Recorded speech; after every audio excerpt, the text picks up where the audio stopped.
Você só faz café fraco. Ah, você só aprendeu a fazer café na cafeteira.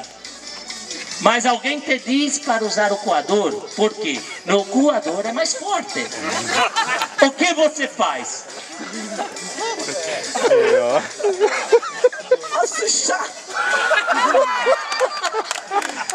Não, o mundo mudou. O mundo mudou. Atenda seu marido. Não faça que nem sua mãe. A gente vem com defeitos da família. Vem com o da mãe, vem com o da tia, vem com o do pai.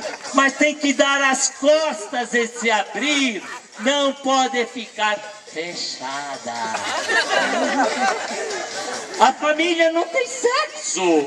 Não tem idade. Todos se menstruam. Fica uma coisa só.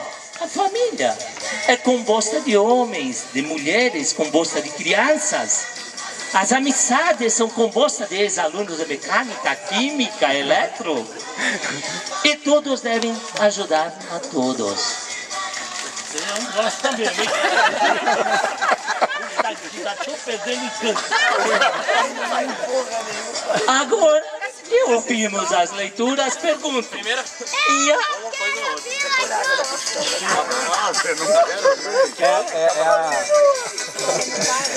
E a Lisa aceita o Emerson como legítimo esposo. Bem perto. Quer ajoelhar? Quer ajoelhar?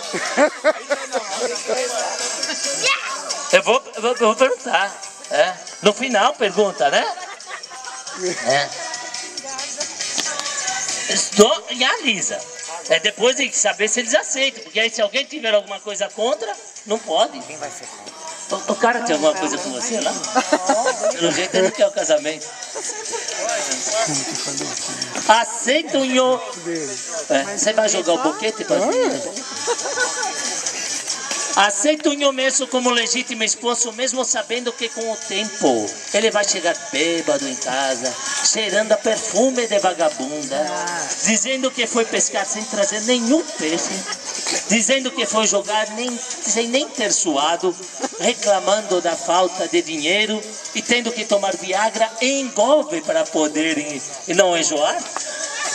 Aceita? Ai, ai, ai. Sim.